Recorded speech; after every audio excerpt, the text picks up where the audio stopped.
We have to think about the next issue, what we're going to put on the cover, how we're going to talk about. I started Gluten-Free Living 15 years ago as a source of information for people who follow a gluten-free diet. Our mission at that time was to provide the information that people needed to live a happy, healthy, gluten-free life. Do you have any ideas about the cover? That same mission remains our mission today in a world that has changed dramatically from the way it was 15 years ago when we started.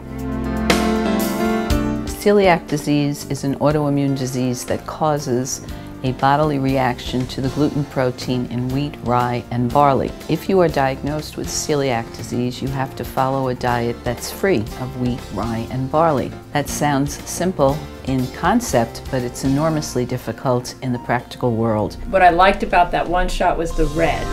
The initial learning curve is stiff, and you need to keep informed about what's going on. But we work very hard to make life as simple as it can be for somebody who has to stay on a gluten-free diet.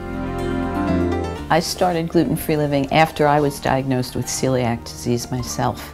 I found that the information that was out there was unclear, and much of it was contradictory. From the psychologist's view, is on adjusting to the diet. There was very little food, there was very little information. I knew I could fill the void in information about the gluten-free life.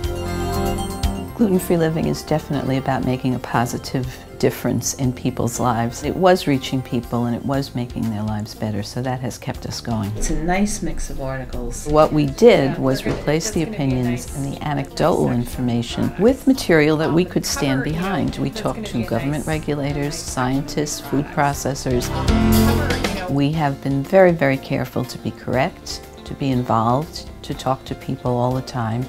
We're very well networked. It's really just so much harder for older people to... I think the celiac community is a community because we all are looking for the same thing. We're looking for good information. We're looking for sustenance. You know, we need good food. We need products out there.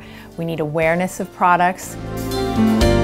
We needed to build a market together. My philosophy in selling ads was that the rising tide lifts all boats. And over the years, we've had much success in keeping our ad pages constant.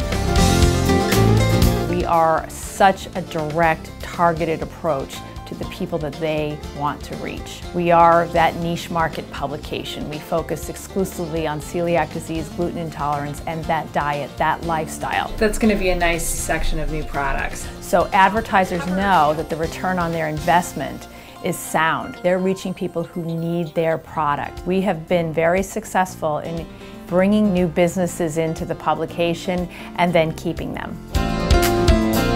We redesigned the website. We launched that. At the same time, we launched a blog.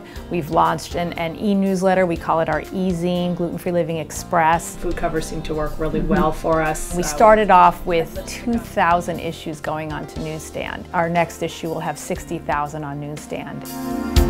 Life can be enormously scary if you're afraid to put anything in your mouth. What we have done is provided the information so people can eat comfortably, they can feel comfortable about life again.